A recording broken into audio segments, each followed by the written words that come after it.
Saludos mis hermanos, Dios les bendiga, Dios les guarde. Qué bueno volverles a saludar a través de este medio y compartir una vez más con ustedes la enseñanza de la palabra de Dios. Agradezco a todos aquellos que nos han expresado a través de la página En Contacto con Dios y a través del WhatsApp, a través de YouTube, sus expresiones de gratitud por la enseñanza, el saber que la palabra de Dios está edificando sus vidas, que están afianzándose más en el conocimiento de la palabra, que están adquiriendo mayor conocimiento de la palabra de Dios. Eso, por supuesto, nos satisface grandemente y nos anima a seguir trabajando, a seguir compartiendo con ustedes la enseñanza de la palabra de Dios. Si algo es útil, provechoso, necesario y también imprescindible en esta época que estamos viviendo y en estos tiempos, es tener un conocimiento claro, preciso de la palabra de Dios, porque ella es la que nos revela la mente y la voluntad de Dios para cada una de nuestras vidas. Aunque existan experiencias con Dios, revelaciones, nada puede superar la máxima revelación de Dios a nuestras vidas, que es la palabra de Dios. Seguimos entonces con ustedes estudiando la palabra de Dios, y desde esta mañana estuve compartiendo con ustedes la enseñanza titulada La soberanía de Dios y el sufrimiento humano. Es un tema que me parece muy pertinente según los tiempos que nosotros estamos viviendo, y consideramos algunas cosas importantes, la definición, cómo definimos la soberanía de Dios, lo que implica a nuestras vidas esa soberanía divina, cómo Dios está al control de todas las cosas, en fin. Y también, por supuesto, hablando un poco de cómo podemos asociar y relacionar la soberanía de Dios con este tiempo de pandemia que el mundo está viviendo y que estamos enfrentando todos nosotros. Y seguramente, para continuar con la enseñanza, seguramente en medio de esta pandemia que nosotros estamos viviendo, muchos se preguntarán, y quiero compartir con ustedes 3 preguntas que tal vez en este tiempo de enseñanza no voy a terminar, pero en lo sucesivo voy a estar compartiendo esta enseñanza y que podamos estar lo mejor ilustrados en este tema que me parece trascendental en la teología bíblica, como es la soberanía de Dios y cómo está relacionada con las circunstancias, con los hechos del mundo y de nuestras vidas. Y seguramente en medio de esta pandemia que todos estamos viviendo, muchos se preguntarán, cristianos se preguntarán, ¿este virus que está matando tantas personas viene de parte de Dios o de parte del diablo? Este virus, este coronavirus que ha cobrado la vida de tantas personas y que ha ocasionado la crisis en el mundo que ya conocemos, ¿viene de parte de Dios o de parte del diablo? Lo segundo es, ¿debo como cristiano reprender este virus, neutralizarlo y ordenarle que se vaya de este mundo o decretar que sea destruido en el nombre de Jesús? Esa sería la segunda pregunta. Y la tercera, ¿cómo puedo orar de una manera sabia referente a esta pandemia? Pues voy a iniciar con la primera pregunta. Y estas preguntas, por supuesto, tienen mucho que ver con la soberanía de Dios y su relación con la fe, y también con qué nos dice la Biblia acerca de la soberanía de Dios y la responsabilidad que tiene Satanás en cuanto a las cosas que acontecen en este mundo y también en cuanto a las cosas que nos ocurren a nosotros los creyentes, los cristianos. Pues sería bueno que diéramos respuesta a estas preguntas y que se relacionan mucho con el tema de la soberanía de Dios y la actual situación de pandemia que tiene a muchas personas sin entender, sin comprender la relación que Dios tiene con la crisis que el mundo está viviendo ahora por parte de este virus. Así que consideraremos inicialmente la primera pregunta. Este virus que está matando tantas personas, que ha ocasionado tanta crisis en el mundo, ¿viene de parte de Dios o de parte del diablo? Para responder a esta pregunta, primeramente diré que lo que está sucediendo, lo que está aconteciendo con respecto a este coronavirus COVID-19 es consecuencia natural del mundo caído en el cual nosotros vivimos. Este mundo que sufre los efectos del pecado y también por el uso irresponsable que el ser humano hace de los recursos que Dios le ha provisto. La Biblia dice en Isaías capítulo 24, los versículos 4 al 6, lo siguiente: se destruyó, cayó la tierra, enfermó, cayó el mundo, enfermaron los altos pueblos de la tierra, y la tierra se contaminó bajo sus moradores. Dice, porque traspasaron las leyes, falsearon el derecho, quebrantaron el pacto sempiterno. Por esta causa, la maldición consumió la tierra, y sus moradores fueron asolados. Por esta causa, fueron consumidos los habitantes de la tierra, y disminuyeron los hombres. Eso dice en Isaías capítulo 24, los versículos 4 al 6.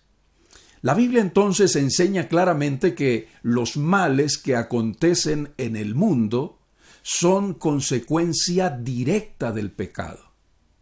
En el libro de Isaías, el capítulo 59, los versículos 12 al 15, allí dice, porque nuestras rebeliones se han multiplicado delante de ti, y nuestros pecados han atestiguado contra nosotros, porque con nosotros están nuestras iniquidades, y conocemos nuestros pecados, el prevaricar y mentir contra Jehová, y el apartarse de en pos de nuestro Dios, el hablar calumnia y rebelión, concebir y proferir de corazón palabras de mentira, y el derecho se retiró, y la justicia se puso lejos, porque la verdad tropezó en la plaza, y la equidad no pudo venir, y la verdad fue detenida, y el que se apartó del mal fue puesto en prisión, y lo vio Jehová, y desagradó a sus ojos, porque pereció el derecho. Isaías 59, versículos 12 al 15. Esto, por supuesto, tiene una innegable relación, lo que sucede en el mundo como consecuencia del pecado. Es normal que las personas se pregunten, y especialmente los que conocen la palabra de Dios, ¿es Satanás el autor de este coronavirus? Y otra pregunta sería, ¿hay un propósito trazado de parte del diablo que hizo que trajera esta pandemia para afectar la iglesia? He visto a través de las redes y a través de los mensajes enviados por WhatsApp que algunas personas dicen, Satanás quiso detener a la iglesia, destruir a la iglesia, pero el plan le salió mal porque en lugar de eso, cada cristiano o en cada hogar se ha formado una iglesia. Muchas personas he visto que expresan ese tipo de cosas y simplemente lo que me hace pensar es el desconocimiento que hay acerca de la palabra de Dios y de una doctrina fundamental que es la soberanía de Dios, una enseñanza trascendental en la Biblia como es la soberanía de Dios, es verdaderamente desconocida por muchas personas, por muchos creyentes en estos tiempos. Ahora se hace mucho más pertinente el conocer lo que la Biblia nos enseña acerca de esta importante doctrina bíblica de la soberanía de Dios para que nosotros podamos entender y podamos comprender el por qué, lo que el mundo vive y podamos encontrar, por ejemplo, con respecto a este coronavirus, respuestas en la palabra del Señor. Antes de responder a estas preguntas que he mencionado acerca de que si Satanás es el autor del coronavirus y que si había un propósito trazado de parte del diablo para lanzar este coronavirus y de esa manera afectar la iglesia, antes de responder a esas preguntas, quiero apelar a su conocimiento básico de la Escritura y a su habilidad para aplicar la misma a las situaciones de la vida diaria con un planteamiento que yo quiero hacerle en esta tarde. Vamos a suponer que usted se encuentra en su casa y después de desayunar usted escucha la radio, sintoniza la radio y el locutor anuncia que la noche anterior, exactamente a la medianoche, cada lugar de prostitución, cada casino, cada cantina y taberna y cada lugar donde se practica el pecado, misteriosamente se derrumbaron y quedaron totalmente destruidos esos antros de perdición. Tal vez su reacción ante este anuncio sería exclamar «Gloria a Dios». Y cuando usted se encuentre con alguien en la calle, alguien que le conoce a usted, esta persona, sabiendo que usted conoce la palabra de Dios, le preguntaría a usted ¿qué piensa usted acerca de lo que sucedió? Que todos esos lugares de perdición quedaron convertidos en ruinas. Tal vez su respuesta sería, no es otra cosa sino la mano de Dios. Fue Dios quien intervino para juzgar, para castigar el pecado que se practica en esos antros de vicio y de perdición. Y posiblemente usted tenga la razón.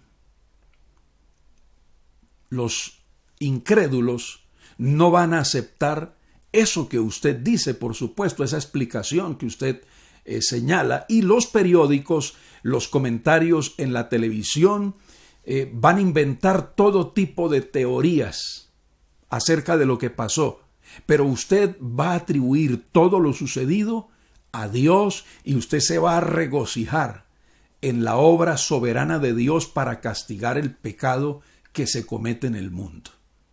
Ahora bien, vamos a suponer que otra mañana usted después de desayunar escucha la radio y una vez más escucha que el locutor anuncia que la noche anterior, exactamente a la medianoche, los templos evangélicos del país misteriosamente se derrumbaron y quedaron destruidos y convertidos en ruinas los templos cristianos.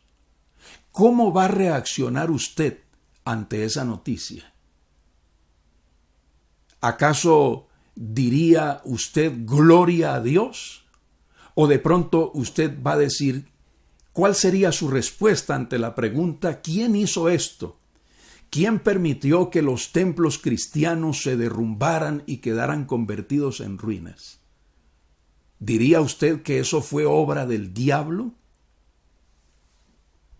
Bueno, pues, ¿por qué atribuimos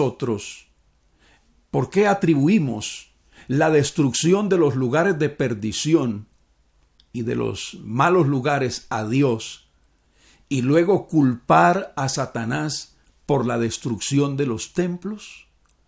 Si nosotros entendemos bien las Escrituras, pasajes en la Biblia como por ejemplo Romanos 8:28 que dice: y sabemos que a los que aman a Dios todas las cosas les ayudan a bien, esto es, a los que conforme a su propósito son llamados. ¿Cómo relacionamos un versículo de la Biblia como este a una situación como la que ya mencioné? Que los templos fuesen destruidos. Dios guarde cada iglesia, cada congregación. Es una situación supuesta.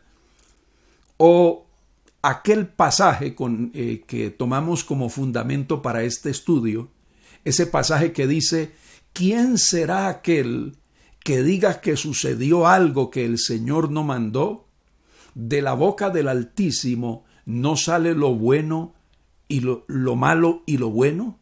Lo que dice en Jeremías capítulo 3, versículos 37 y 38.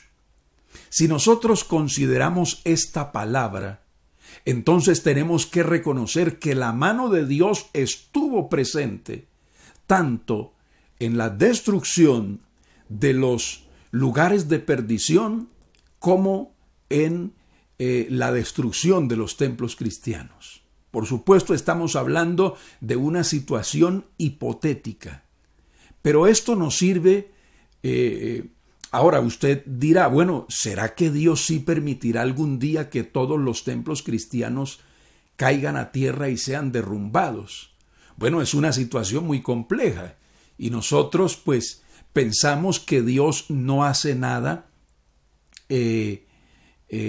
contrario a su amor, a su misericordia, y que Dios no está empeñado en destruir a su pueblo, que Dios no está empeñado en hacer mal a sus hijos.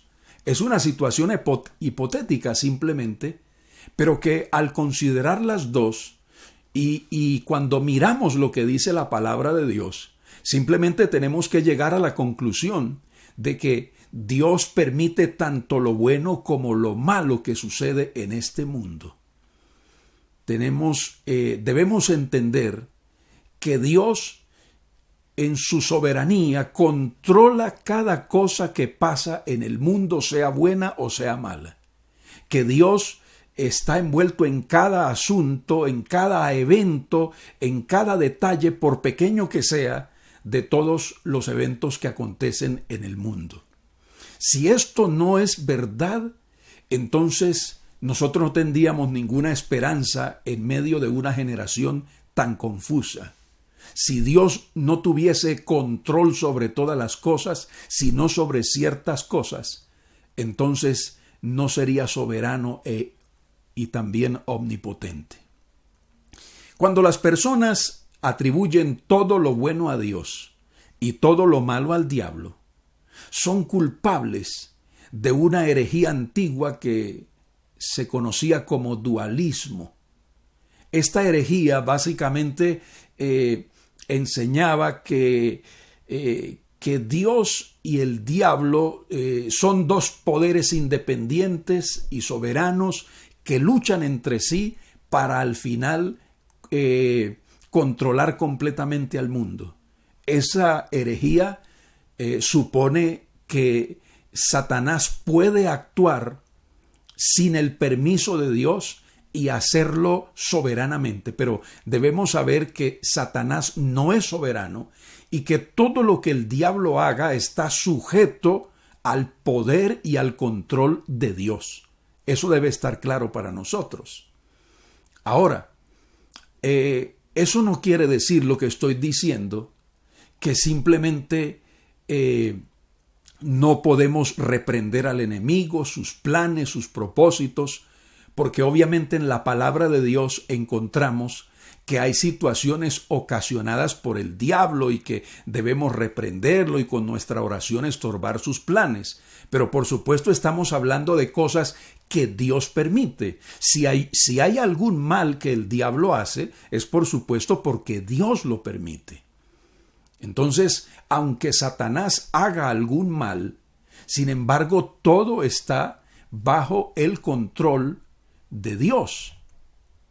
Cuando, digamos, como para ilustrar este asunto, decimos que Dios no es el autor de las cosas malas que ocurren, pero que Dios sí tiene el control de todas las cosas y puede impedir las cosas malas que ocurren. Entonces, en ese sentido, ¿dónde está la responsabilidad de Dios en todo lo que ocurre? Por ejemplo, si yo veo a una persona que va a saltar de un puente para quitarse la vida y yo no hice nada por detenerlo, de pronto por miedo, de pronto porque el temor me paralizó en ese momento y no fui capaz, fui cobarde, no fui capaz de hacer algo por esa persona, o hice algo, pero lo que hice no fue lo suficiente para impedir que esa persona saltara y se quitara la vida, entonces de alguna manera yo soy responsable por lo que sucedió. Pero es muy diferente el grado de responsabilidad que tenga si, digamos, diferente a lo anterior, en lugar de advertir, de hacer algo para salvar la vida de esa persona, lo que hago es empujarlo. Entonces no hay el mismo grado de responsabilidad en la persona que trata de impedir un mal y no es capaz de hacerlo, o simplemente pudiendo evitarlo no lo hace. Es muy diferente la responsabilidad que tiene a aquella persona que de pronto empujó la persona hacia la muerte, lo empujó del puente y la persona perdió la vida. Eso para que nosotros entendamos, digamos, la posición de Dios en medio de todo lo que nosotros estamos viendo que está sucediendo con respecto al tema del coronavirus. Entonces, dice, según la palabra de Dios, que nadie puede decir que algo que sucedió sin que el Señor lo mandara, porque de la boca del Altísimo sale lo malo y lo bueno, que quiere decir que Dios permite tanto lo uno como lo otro. Dios entonces está al control de cada cosa que pase. Y hablábamos acerca de esa antigua herejía llamada el dualismo. Digamos algo así como que si nosotros debemos esperar que nuestro líder gane, pero que a veces las cosas no le salen bien, eso por supuesto que no tiene nada que ver con lo que la palabra de Dios enseña.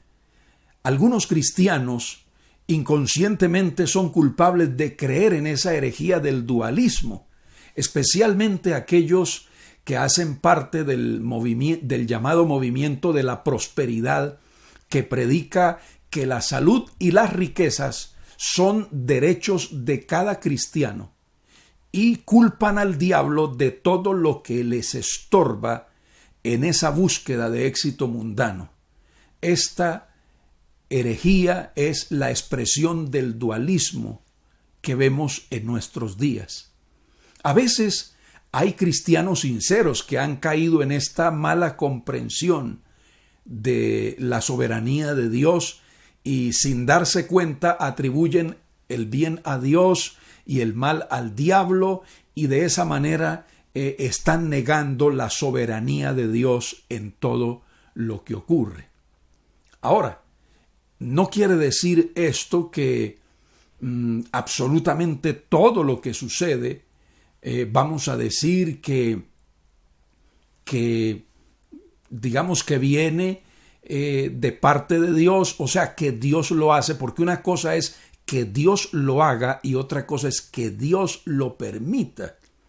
De todas maneras, sí, la palabra de Dios dice que tenemos lucha no contra carne y sangre, sino contra principados y potestades. Es decir, tenemos una batalla contra Satanás y la fuerza de las tinieblas, y nuestra responsabilidad es reprender las obras de las tinieblas, es estorbar en lo que más podamos los planes de Satanás para hacer daño a la iglesia, para impedir la predicación del evangelio y todo eso. Dios diseñó las cosas de esa manera, para que nosotros los cristianos no simplemente estuviésemos sentados en una silla, esperando que todo nos caiga de arriba y simplemente diciendo, bueno, si esto sucedió es porque Dios quiso que así fuera, y entonces aceptar absolutamente todo lo que el enemigo quiera en contra de nuestras vidas. Por supuesto que este es un tema bastante complejo, que existe una línea delgada entre la soberanía de Dios y la injerencia y la responsabilidad de Satanás con respecto a las cosas que nos acontecen a nosotros en este mundo.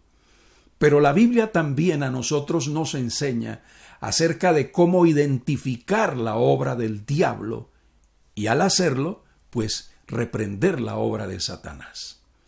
Porque la Biblia, por ejemplo, no nos dice que Elías reprendiera la sequía que vino en su tiempo, porque ella venía de parte de Dios.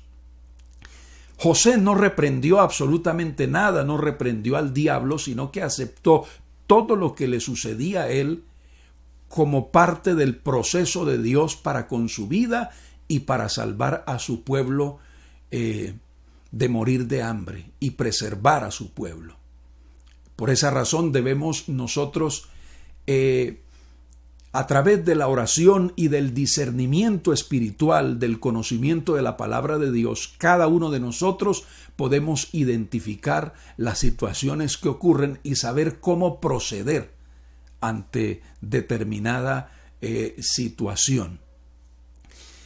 Y a veces nosotros, digamos, de alguna manera queremos, entre comillas, proteger a Dios, como para que las personas que no conocen a Dios no se confundan con la manera de obrar de Dios, como de hacer que las personas crean de manera más fácil, conozcan a Dios de manera más fácil, y por esa razón le atribuimos a Dios absolutamente todo lo bueno que acontece en este mundo.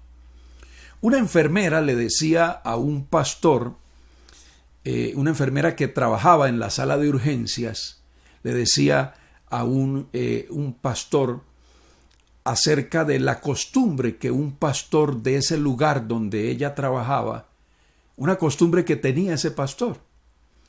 Ella decía que cuando llegaba un paciente accidentado a la sala de urgencias y ese paciente era miembro de la iglesia que pastoreaba aquel pastor, el pastor corría hacia urgencias y las primeras palabras que aquel pastor pronunciaba a ese cristiano que había sido víctima de ese accidente eran: acuérdese, hermano, que Dios no tuvo nada que ver en esto que le pasó a usted.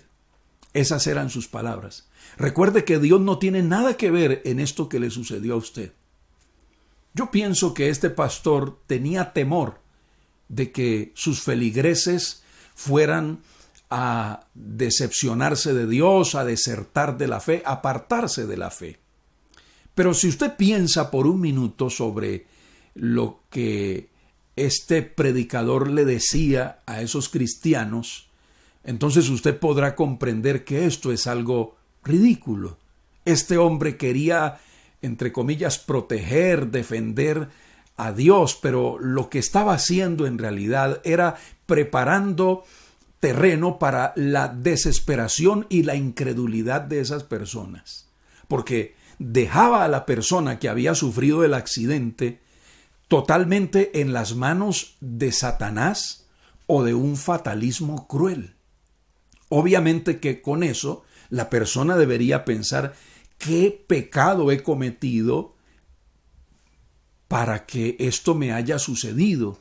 ¿Cuándo dejé entrar al diablo en mi vida para que él tuviese poder para hacerme este daño? Inconscientemente, la persona con esta actitud quitaba a Dios de la escena, cuando en realidad lo que necesitaba este cristiano era sentirse seguro del control soberano de Dios sobre todas las cosas y los aspectos de su vida. Por ejemplo, si un cristiano que ama a Dios es víctima de un accidente y por causa de ese accidente sufre un dolor terrible, indecible, ¿cómo se sentiría ese cristiano si alguien le dijera que Dios no tuvo nada que ver con lo que le pasó, que fue obra del diablo lo que le sucedió a él? ¿Cuánto tiempo tendrá que pasar antes de que ese cristiano empiece muy seriamente a cuestionarse y a hacerse preguntas como, por ejemplo, ¿dónde estaba Dios cuando me sucedió este accidente? ¿Acaso Dios no podía haber impedido este accidente que me ocurrió? ¿Será que pudo más Satanás que Dios en esta situación? ¿Será que el diablo logró ocasionar este accidente aunque Dios estaba desesperadamente tratando de evitar que este accidente me pasara? Entonces nosotros tenemos que decir que si Dios no es lo suficientemente grande para controlar las cosas malas, así como las cosas buenas, entonces nosotros nos encontramos ante un gran problema, mis hermanos. Cuando las cosas malas llegan a ser más numerosas que las cosas buenas, como generalmente ocurre, entonces eso nos llevaría a pensar que Dios está perdiendo la batalla en este mundo, que nosotros los cristianos debemos sentir lástima de nosotros mismos porque nos encontramos del lado más débil de esta batalla.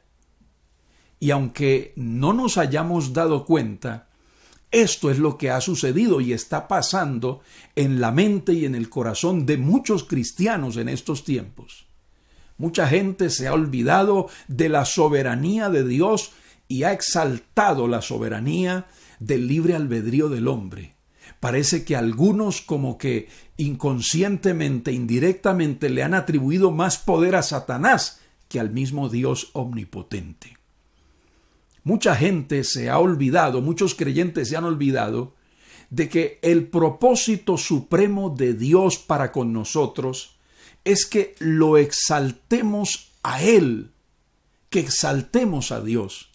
Pero parece que las cosas se han trastocado en este tiempo y pareciera que en lugar de ese supremo propósito de exaltar a Dios, en lugar de eso, lo que se ha enaltecido es la felicidad personal del hombre y que el objeto principal que se debe buscar y la meta principal del Evangelio es simplemente que el hombre sea feliz y no sufra. Yo le pregunto a usted, ¿el propósito de Dios, el propósito principal de Dios con nosotros es evitarnos el sufrimiento? ¿Vino Cristo a este mundo a sufrir por nosotros para evitar que nosotros pasemos por cualquier clase de sufrimiento? Si nosotros consideramos al Hijo de Dios, sabremos que ni siquiera el mismo Hijo de Dios estuvo exento de padecimientos y de sufrimientos y que el método divino para salvarnos a nosotros fue el cruento sacrificio de su Hijo Jesucristo para que nosotros pudiésemos ser salvos y disfrutar del perdón y de la salvación.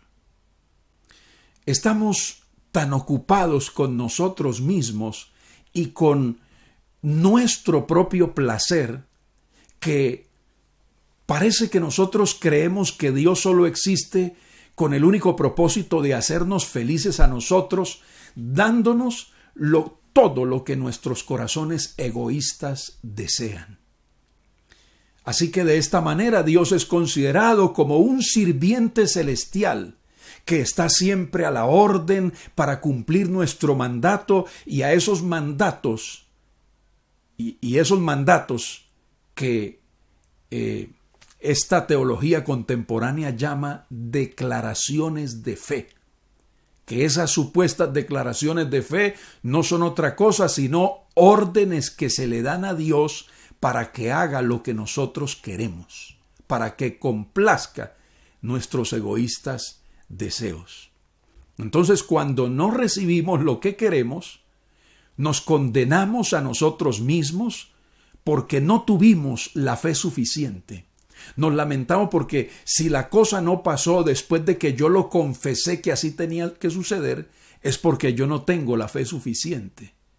O simplemente el resultado es que perdemos la confianza en las promesas de Dios porque las cosas no resultaron como nosotros pensamos que deberían suceder. Así que,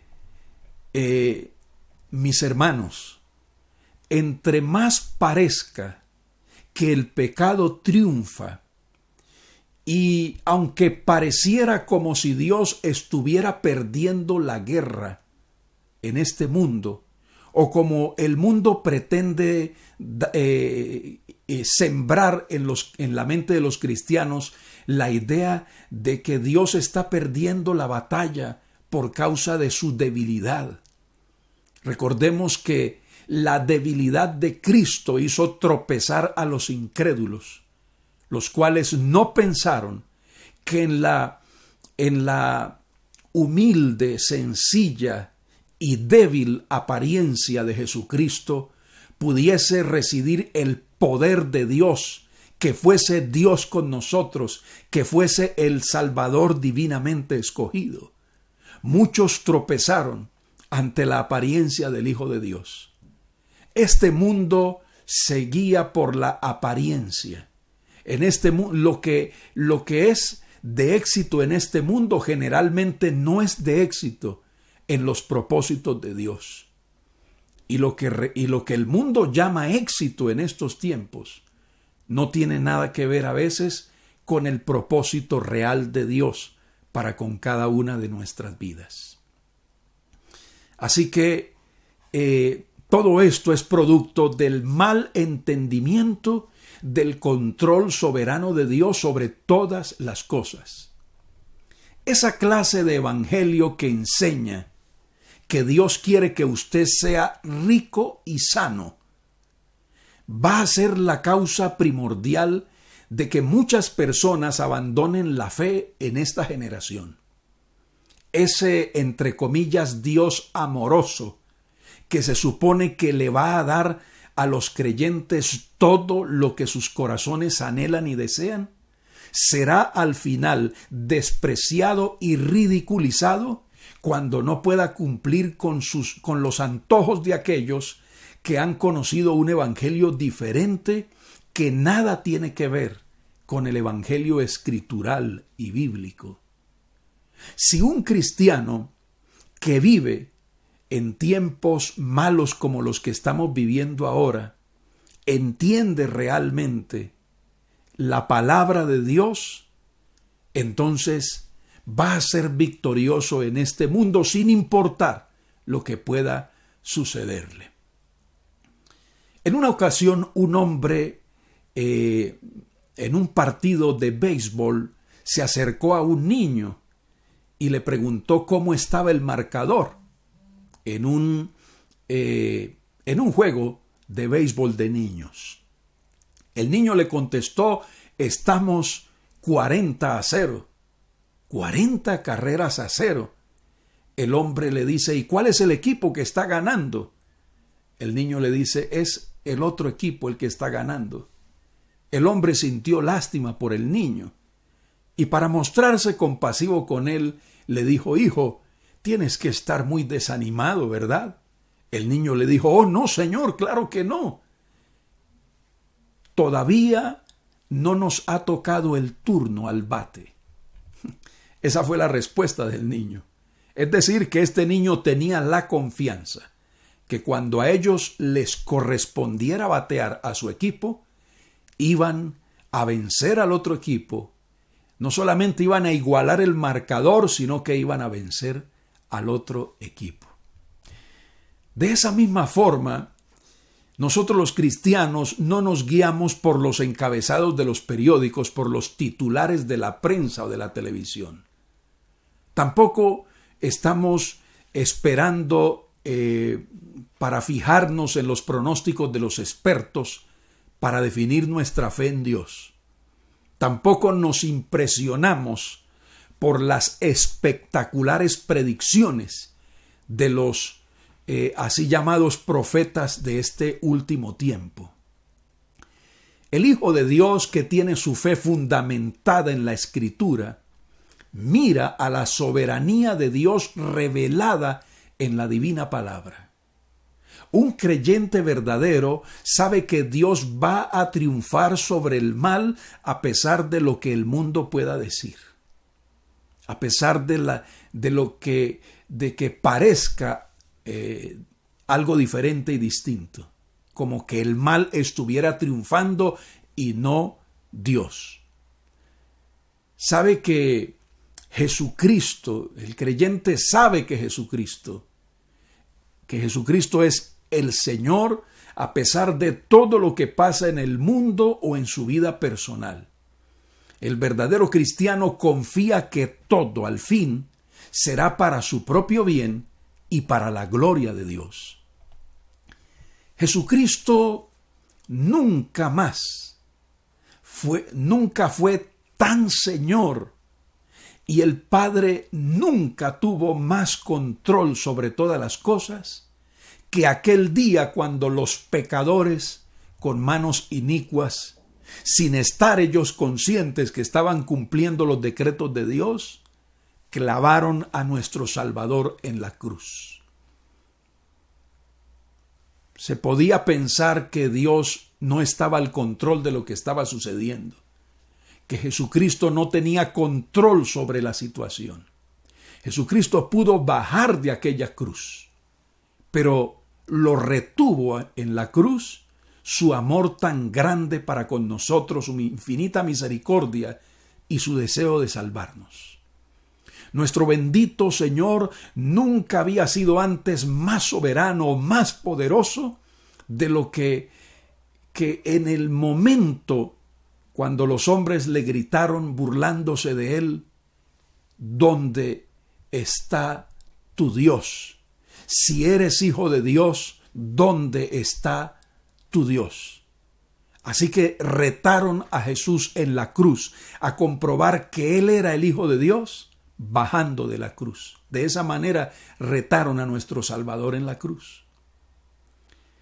Y si usted y yo hubiésemos estado aquel día al pie de la cruz, tal vez hubiéramos pensado seriamente acerca si Dios tenía en su control la situación, si Dios deseaba realmente defender a su Hijo amado.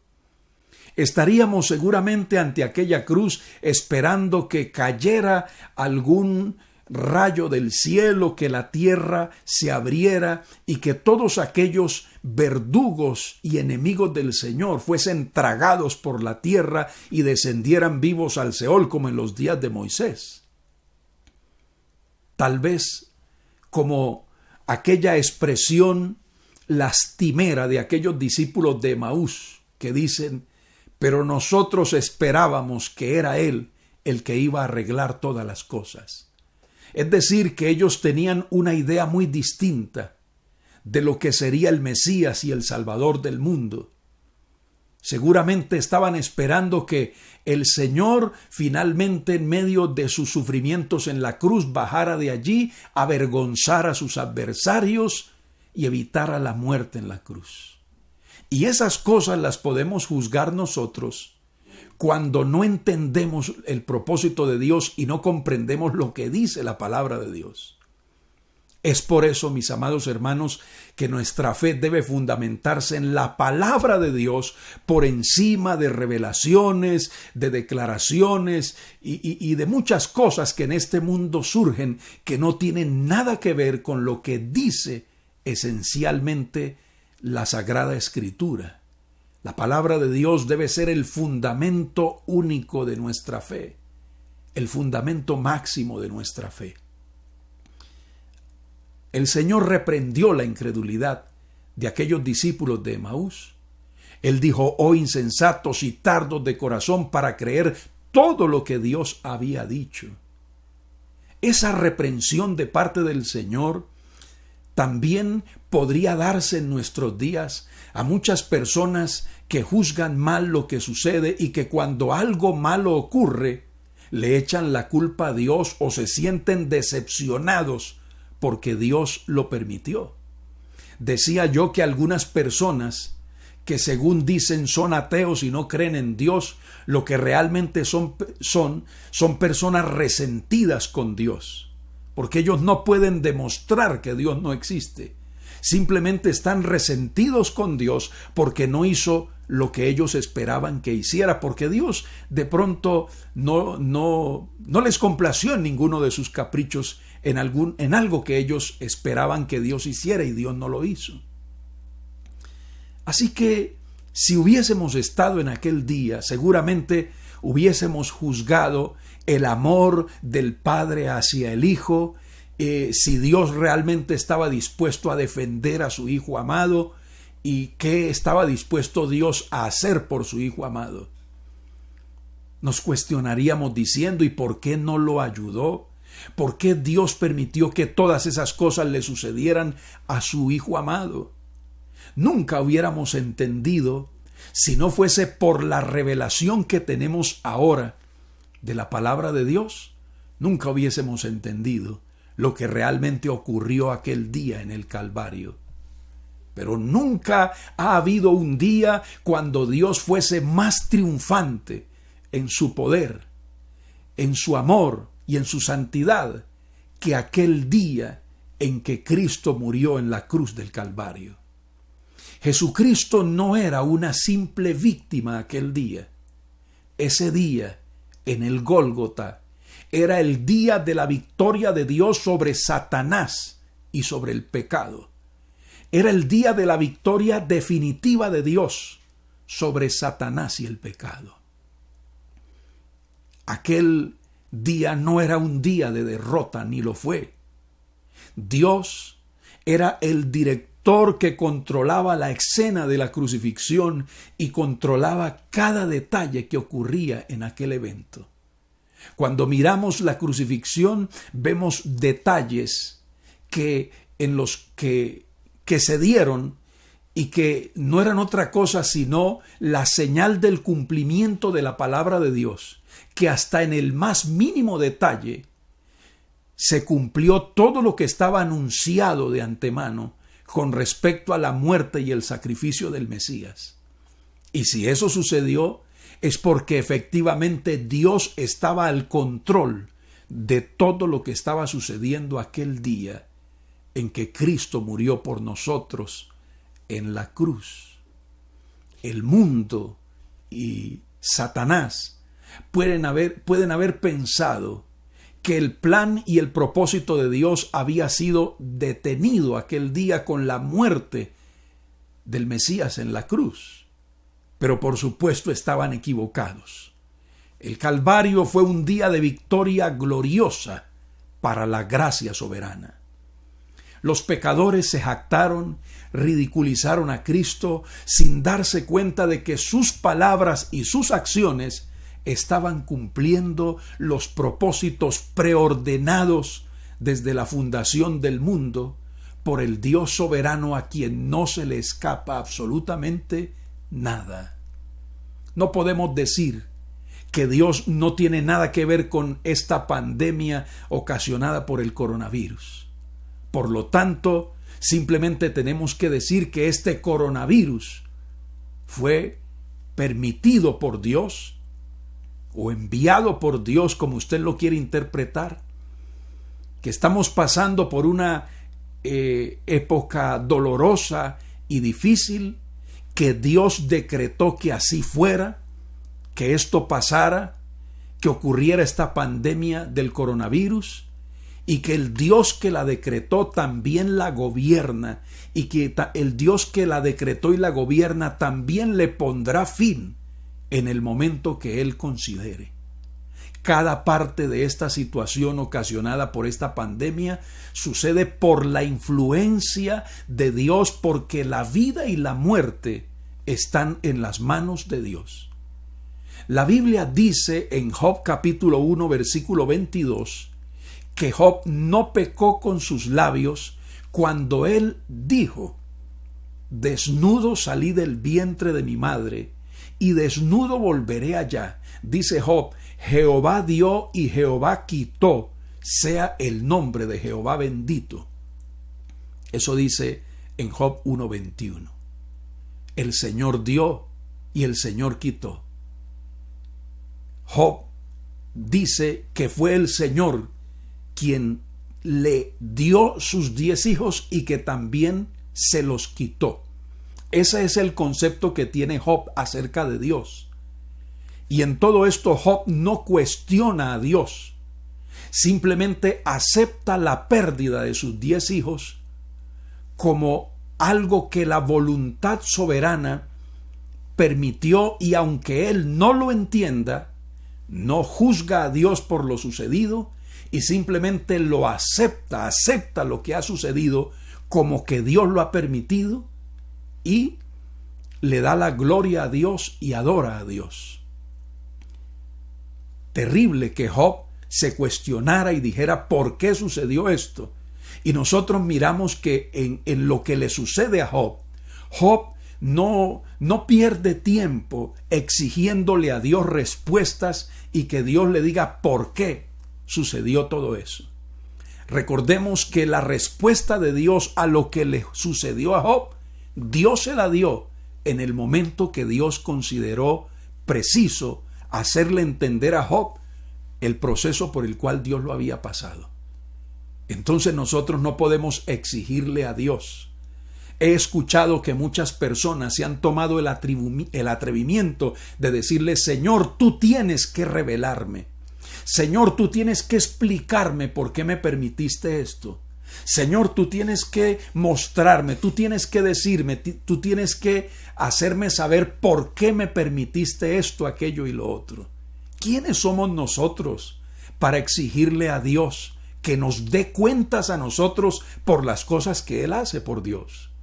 Nosotros no tenemos ninguna facultad de pedirle a Dios explicaciones por las cosas que Él hace. Por eso Job no lo hizo.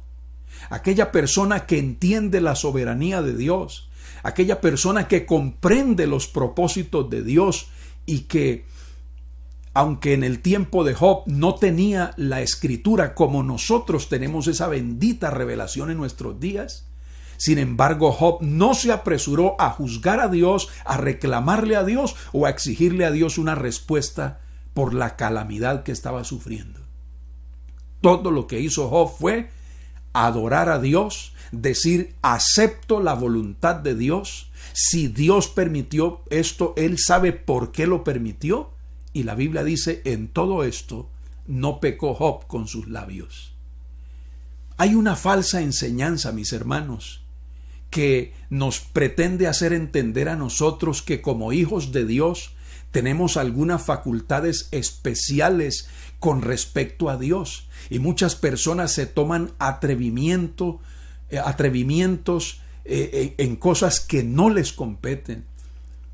Cuánta humildad nos falta para reconocer y aceptar las cosas que Dios permite en nuestra vida. No tenemos ningún derecho para exigirle a Dios ninguna respuesta, y Dios no tiene la obligación de responderle a nadie. Hay personas enojadas porque Dios no les ha contestado, porque Dios no les ha dado una explicación que ellos quieren. Dios no está obligado a hacerlo. Y cuanto más una persona se enoje o se indisponga porque Dios no le da explicación a sus inquietudes, mucho menos Dios va a responderle por lo que hace. No seamos como Jonás, a quien el Señor le dijo: haces bien en enojarte tanto. Es decir, que la actitud de Jonás, esa actitud en la cual no entendía lo que Dios estaba haciendo con los ninivitas, parece ser que esa obstinación y esa testarudez hace parte de mucha gente que no quiere entender la soberanía de Dios y no quiere aceptar las cosas malas que acontecen como algo que Dios ha permitido para llevar a cabo su propósito en nuestras vidas. Así que cada respiro que nosotros vivimos, o sea, parece ser que Job en esta prueba entiende que nadie tiene el derecho ganado a vivir. O sea, yo no puedo exigirle a Dios que me dé más vida de la que Él ya determinó darme, porque yo no me he ganado el derecho a vivir, porque cada respiro es un regalo de la gracia de Dios. Cada latido de nuestro corazón es un regalo que no merecemos de ese Dios maravilloso a quien nosotros le servimos. Y debemos aceptar y entender que al final la vida y la muerte están en manos de Dios, que el Dios que permite vivir también permite la muerte. Por eso, en Deuteronomio capítulo 32, el versículo 39, dice allí la palabra de Dios: ved ahora que yo soy, ved ahora que yo soy, y no hay dioses conmigo. Dice Dios: yo hago morir y yo hago vivir, yo hiero y yo sano, y no hay quien pueda librar de mi mano, dice Dios. Qué palabra tan contundente que encontramos en Deuteronomio 32-39. Así que mientras que nosotros estamos pensando qué va a suceder con nosotros respecto a este coronavirus o cualquier otra situación que amenace nuestra vida, nosotros debemos considerar, por ejemplo, lo que dice el apóstol Santiago en el capítulo 4, versículo 15, que dice: más bien deberías decir, si el Señor quiere, viviremos y haremos esto o aquello. En otras palabras, si el Señor quiere, viviremos. Si no, no viviremos, y como dijo Pablo, sea que vivamos o muramos, somos del Señor. Estamos en sus manos. No hay pérdida para el cristiano. Estar en las manos de Dios es estar en las mejores manos que pudiéramos estar. Y a pesar de todas estas cosas y del mal que acontece y de las cosas malas que ocurren, porque no estoy tratando de llevarlos a ustedes a un fatalismo donde simplemente nos relajamos y no oramos y no buscamos a Dios, simplemente, bueno, de todas maneras esto tiene que pasar, bueno, de todas maneras eso tiene que pasar. No me refiero a eso, porque quien tiene la última palabra en nuestra vida no es Satanás, tampoco la enfermedad, tampoco el destino y mucho menos el azar. Quien tiene la última palabra en nuestra vida es Dios, y a Dios nada lo sorprende, nada lo confunde ni lo desconcierta. Su poder infinito, el poder de Dios, es usado por Él con santidad, rectitud, bondad y con infinita sabiduría. Así que no hay nada que temer, mi hermano. No hay por qué desesperarnos si estamos en las manos de ese Dios, que cualquier cosa que Él permita será para su gloria, para su propósito divino con nosotros y para nuestro bien. Todo esto obra a favor de aquellos que confiamos en Jesucristo. Como dice la Biblia, ¿qué pues diremos a esto? Si Dios es por nosotros, ¿quién contra nosotros? El que no escatimó a su propio Hijo, sino que lo entregó por todos nosotros, ¿cómo no nos dará con Él también todas las cosas? Esto significa, mis hermanos, que la disposición de Dios al enviar a su Hijo para que fuera crucificado en nuestro lugar es una declaración y confirmación de que Él va a utilizar toda su soberanía para darnos a nosotros todas las cosas. Ahora, no hay que equivocarnos con respecto a esa expresión de Pablo, todas las cosas, que Dios nos dará todas las cosas. Es decir, a las cosas que se refiere aquí la palabra de Dios es a las cosas que necesitamos para hacer la voluntad de Dios, para glorificar su nombre y para llegar salvos a su presencia. Es a eso que se refiere. La disposición de Dios a enviar a su Hijo a morir por nosotros es señal de que Dios hará lo que tenga que hacer a favor de nuestras vidas, pero conforme a su divino propósito, que todo ello está garantizado por la sangre de su Hijo Jesucristo. Ahora, si nosotros nos preguntamos por qué Dios ha permitido esta pandemia, con qué propósito, pues sería muy difícil definir con exactitud la razón por la cual Dios ha permitido la propagación de este virus, las muertes que han habido como consecuencia de ello y la crisis ocasionada también. Pero aunque no podamos determinar la causa exacta por la cual Dios haya permitido esto, sin embargo vemos algunas cosas positivas que se han dado como resultado de esta pandemia.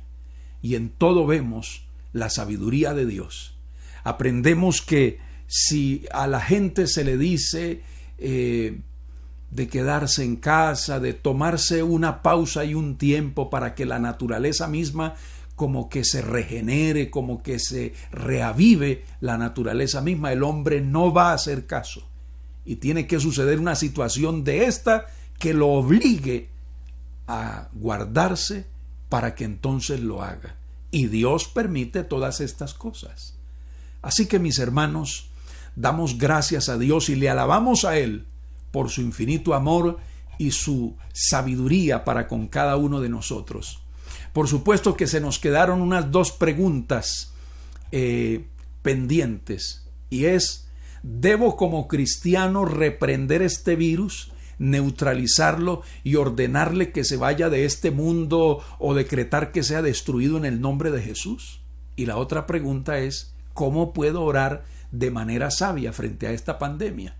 Lamentablemente el tiempo no me alcanza para responder estas dos preguntas, pero espero que haya quedado claro el asunto de que si este coronavirus viene de parte de Dios o del diablo, pues espero que haya quedado claro para nosotros que es Dios quien ha permitido esta situación y que lo que podemos hacer es simplemente adorar, glorificar a Dios, no quejarnos, no lamentarnos, es decir, tomar la actitud que tomó Job ante la situación dolorosa y triste que vivió con la pérdida de sus 10 hijos.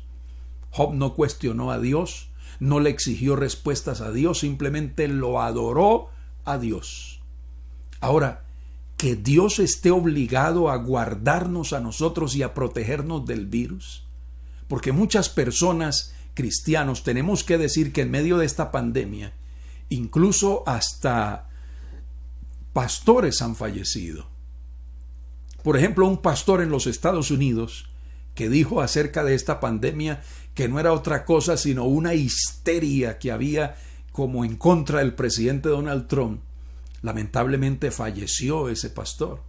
Y algunos pastores seguramente habrán fallecido como consecuencia de esta pandemia, y de pronto cristianos también. ¿Qué significa eso? ¿Que Dios no cuida de su pueblo? ¿Que Dios no guarda a sus hijos? No, simplemente que Dios es soberano y que si nuestras vidas, es que si nosotros le entregamos nuestras vidas a Dios y le decimos: Señor, mi vida es tuya, entonces Él no puede tomar la vida que le pertenece y hacer con ella lo que Él desee.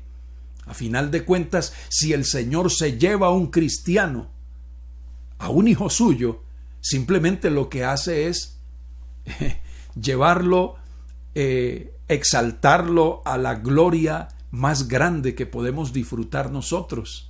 es simplemente llevarlo de este bajo y perdido mundo a la excelsa gloria del cielo.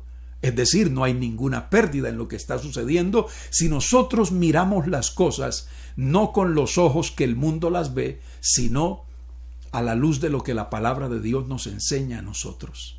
Estamos en las manos de Dios, mis amados hermanos. No vamos a desesperarnos ni a vivir en una preocupación, en un terror, porque de pronto vamos a ser contagiados. No. Nosotros los cristianos debemos temer si nos manejamos irresponsablemente, si no tomamos las medidas que se nos han dicho y somos irresponsables, podemos temer, porque Dios no va a proteger nuestras vidas si nosotros somos irresponsables. Si un israelita hubiese salido de su casa, a pesar de ser israelita, si hubiese salido de su casa y no hubiese seguido la orden que se había dado de quedar dentro de su casa mientras que el ángel de la muerte pasaba y quedarse dentro, con la cobertura de la sangre en la puerta, en el dintel, si un israelita no hubiese hecho caso a eso, hubiese muerto a causa del ángel de la muerte. Así que si nosotros no obedecemos y no seguimos las directrices que se nos han dado, no podemos esperar la protección de Dios en nuestras vidas. Pero tampoco debemos vivir cada día con el temor de que de pronto hoy me voy a contagiar y mañana me voy a morir. Para nada. Si nosotros somos prudentes y nos conducimos responsablemente, entonces no tenemos nada por qué temer. Si pedimos a Dios su protección para con nuestras vidas, si pedimos que el Señor coloque un cerco a nuestro alrededor para que ese virus no penetre nuestros cuerpos, no está mal pedirle eso al Señor. Y en todo lo que le pidamos a Dios, pedimos que Dios haga su voluntad. Pero esto no quiere decir a que nosotros vayamos a vivir con miedos. Es decir, que nosotros nos vamos a sentir seguros solo si reprendemos al diablo y atamos sus planes. Recordemos que Elías en el desierto, cuando huyó de Jezabel, la Biblia no dice que Elías oró antes de acostarse a dormir o de echarse a dormir debajo del enebro, nada. Simplemente se tiró ahí debajo del enebro. Pudo haberle mordido una venenosa serpiente del desierto, una fiera pudo haberlo devorado. Pero no, Dios cuida de sus hijos. Aunque nosotros debemos orar y pedir protección para con nosotros, porque no debemos dejar de hacerlo. Es nuestra responsabilidad orar y pedir que se haga efectiva la promesa de Dios con respecto a la protección a nuestras vidas. Pero el hecho de que oremos, le pidamos a Dios su protección, pues el hecho de que estemos en las manos de Dios, el hecho de que todas las cosas suceden por la voluntad soberana de Dios, no significa que vamos a dejar de orar y pedir protección de Dios a nuestras vidas. No, Dios está dispuesto a cuidar de su pueblo, a guardarnos a nosotros, así como dijo Dios que estaba como muro de fuego alrededor de Jerusalén y de su pueblo, así lo está alrededor de nosotros. El cerco que había alrededor de Job, que lo guardaba y lo protegía de las intenciones del diablo, ese cerco también está alrededor nuestro como iglesia, como hijos de Dios, y Dios nos guardará y nos protegerá. Así que debemos confiar en la protección y en el cuidado de Dios, y no desesperarnos por lo que acontece, sino encomendarnos a la gracia divina, encomendarnos al Dios soberano y confiar en Él nuestra vida, nuestra familia, lo que tenemos, lo que somos, porque Dios cuida de su pueblo. La Biblia dice, ese maravilloso salmo, el Salmo 121, que es un bello salmo que habla acerca de la protección de Dios para con cada una de nuestras vidas, que lo manifestamos muchas veces.